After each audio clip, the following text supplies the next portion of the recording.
મારું નામ ડૉક્ટર હેમાલી નેનુજી છે. હું અસિસ્ટન્ટ પ્રોફેસર ઇન જનાના હોસ્પિટલ છું અત્યારે તો. મારે ત્યાં પેશન્ટ ગીતાબેન જયદેવભાઈ નટુભાઈ 14 તારીખ જુલાઈના રોજ બપોરે 3 વાગે દાખલ થયું હતું ડિલિવરી માટે, અને રાતે 9:45 પેશન્ટની ડિલિવરી થયેલી છે. ડિલિવરી પછી અચાનક પેશન્ટને શ્વાસોશ્વાસમાં તકલીફ થતી હતી. બીપીની તકલીફ, બીપી એકદમ ઓછું થઈ ગયું હતું અને પેશન્ટનું લોહી વધારે વહેવાનું ચાલુ થઈ ગયું હતું. આથી તાત્કાલિક ધોરણે પેશન્ટને ઓપરેશન થિયેટરમાં લઈ જરૂરી પ્રોસિજર કરી અને લોહી બંધ કરવાની કોશિશ કરવામાં આવેલ છે. આ દરમિયાન પેશન્ટને જે શ્વાસોચ્છ્વાસમાં તે તકલીફ થઈ હતી એના માટે એનેસ્થેટિક ડોક્ટરો અને બીપી જે ઓછું થયું હતું એના માટે ફિઝિશિયનને તાત્કાલિક કન્સલ્ટ કરવામાં આવેલ છે, અને સંજોગ બંને 3 ટીમ સાથે પેશન્ટને પ્રોપરલી મેનેજ કરવામાં આવેલ છે.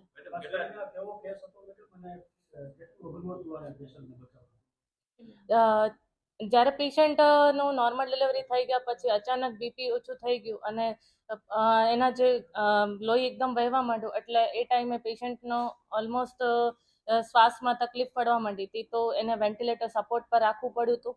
અને એકદમ બીપી લો થવાના કારણે અને એકદમ લોહી વહી જવાના કારણે પેશન્ટના બીજા મહત્વના અંગો જેવા કે લીવર, લંગ્સ એટલે કે ફેફસા, એના કિડની પર અસર થયેલી હતી, તથા એની લોહી જામી જવાની જે ક્ષમતા હોય એ પણ ઓછી થઈ ગઈ હતી. એ પ્રમાણે એ ટાઈમે અમે લોકોએ તાત્કાલિક મેનેજ કરી એને બ્લડ અને બ્લડ પ્રોડક્ટ્સ આપેલા હતા, અને જે શ્વાસમાં તકલીફ થાય એના વેન્ટિલેટર સપોર્ટ આપેલો હતો. આ સિવાય લીવર અને કિડનીની જે અસર થઈ છે એના માટે ફિઝિશિયન ડોક્ટર જોડે તાત્કાલિક કન્સલ્ટ કરેલો છે પેશન્ટ.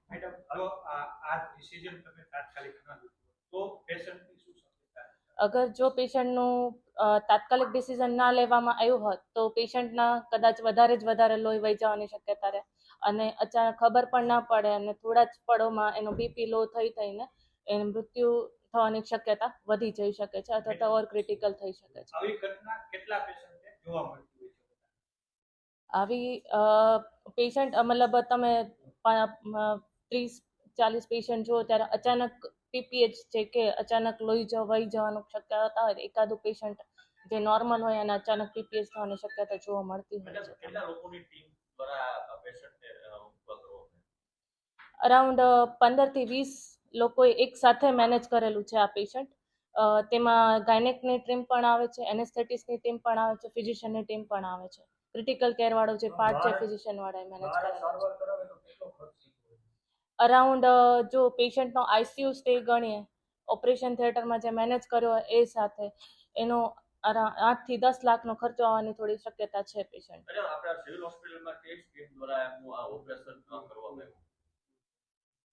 જેએસએસકે સ્કીમ સાથે કરવામાં આવેલું છે. હું doctor Dhaval Ajmera, assistant professor, department of medicine, PDU medical college, Rajkot. Gitaben પેશન્ટને અમે 15 તારીખે રેફરન્સ ફર્સ્ટ ટાઈમ જોયો. મેડમના કોલ આવ્યો ત્યારે પેશન્ટની હાલત બહુ ગંભીર હતી. લોહી બહુ વહી જવાથી બ્લડ પ્રેશરનું મળતું નહોતું, હૃદયના ધબકારા ઓછા થયેલા હતા. એટલે પછી ત્યાં ઓબ્સ્ટેટ્રિક આઈસીયુ જનાના બિલ્ડિંગમાં કમ્બાઇન્ડ મેનેજ કર્યું. 2 દિવસ ત્યાં મેનેજ કરવા ખાતે પછી પેશન્ટની કન્ડિશન બગડતી ગઈ, કિડનીમાં ડેમેજ થતી ગયું છે, લીવર ફંક્શન ડિરેન્જ થતા ગયા છે. એટલે આપણે એમઆઈસીમાં શિફ્ટ કરવાનો અમને કીધું, અને પછી એમઆઈસીમાં શિફ્ટ કરાવી કમ્બાઇન્ડ મેનેજમેન્ટમાં આપણે તે પેશન્ટને મેનેજ કર્યું છે. સૌથી પહેલાં તો પેશન્ટની કિડની ડેમેજ થતી હતી એટલે આપણે ડાયાલિસિસ ચાલુ કરાવ્યું. એમાં ઘણા ચેલેન્જીસ હતા, જેમ કે બીપીનું ઓછું હતું. બીપી ઓછું હોય તો ડાયાલિસિસમાં બહુ તકલીફ પડતી હોય છે, એટલે આપણે સ્લેડ કહેવાય એ પ્રકારનું ડાયાલિસિસ, ખાસ ડાયાલિસિસ આવે એ ડાયાલિસિસની સાયકલ કરી છે. લીવર માટે આપણે અમુક ઇન્જેક્શન જે છે એ આપણે બધા ભારે ઇન્જેક્શન જે છે એ બધા આપણે મંગાવી ને પેશન્ટને ટ્રીટમેન્ટ કરી છે, અને ખાસ બ્લડ પ્રોડક્ટ્સ પણ આપણે એટલા આપેલા છે. ને એ દરમિયાન પેશન્ટ વેન્ટિલેટરી સપોર્ટ ઉપર જ હતું. વેન્ટિલેટરી સપોર્ટ દરમિયાન પણ પેશન્ટને ઘણા કોમ્પ્લિકેશન થવાના ચાન્સીસ હોય છે, જેમ કે વેન્ટિલેટરના કારણે નિમોનિયા થઈ જતો હોય છે, બેડ સોર થતું હોય છે. એ પણ બધું આપણે સાયમલ્ટેનિયસલી મેનેજ કરતા ગયા, અને ટોટલ આપણે 9 સાયકલ ડાયાલિસિસના કર્યા બાદ પેશન્ટની કિડની, લીવર માટેના ખાસ ઇન્જેક્શન્સ અને ચેપ, જે લંગ્સમાં ચેપ હતો વેન્ટિલેટરી સપોર્ટ માટે, એને ભારે એન્ટીબાયોટિક્સ આપી અને પેશન્ટને આપણે લકીલી આપણે બચાવી શક્યા છીએ. મારું નામ ડૉક્ટર દીપા ગોંડલિયા છે. હું એનેસ્થેશિયા વિભાગમાં આસિસ્ટન્ટ પ્રોફેસર છું અને એમસીએચ બિલ્ડિંગમાં હાલ એનેસ્થેશિયા ઓટી ઇન્ચાર્જ તરીકે કાર્યરત છું. મેડમ, ખાસ આ પ્રકારનો જ્યારે કેસ આવતા હોય છે, કારણ કે મલ્ટીપર્પઝ ઇન્જરી કહી શકાય અને સાથે ટીમ વર્કથી કામ કરવાનું હોય છે, એ મહત્વનું હોય છે. શું કહેશો? યસ, ખરેખર જ્યારે આ પેશન્ટ અમે ઓટીમાં રિસીવ કર્યું, જ્યારે પેશન્ટને ઓટીમાં ઓપરેશન માટે લેવામાં આવ્યું, ત્યારે પેશન્ટ ખરેખર ખૂબ જ ક્રિટિકલ કન્ડિશનમાં હતું. અને આપણે એવું કહી શકીએ કે દર્દીને પલ્સ આવતી નહોતી, બીપી રેકોર્ડ થઈ શકે એવું નહોતું, અને દર્દી ખૂબ જ ગંભીર પરિસ્થિતિમાં હતું. એટલે તાત્કાલિક ધોરણે આપણે દર્દીને જે ક્રિટિકલ કેર સારવાર આપવી પડે એ આપણે તાત્કાલિક જ શરૂ કરી કે ઓક્સિજન પ્રોપર મેન્ટેન રહે તેના માટે. તો પેશન્ટને તરત જ વેન્ટિલેટરી સપોર્ટ અને બીપી મેન્ટેન કરવા માટે આપણે તાત્કાલિક જે હૃદય સુધી નળી નાખી, એટલે કે સેન્ટ્રલ લાઇન એ નાખી અને તાત્કાલિક બીપી મેન્ટેન કરવા માટેની બધી ડ્રગ્સ, અને દર્દીને ખૂબ જ લોહી વહી ગયું હતું એટલે એના માટે બ્લડ અને બ્લડ પ્રોડક્ટ્સ એ બધું આપણે તાત્કાલિક ધોરણે આપ્યું. અને સાયમલ્ટેનિયસ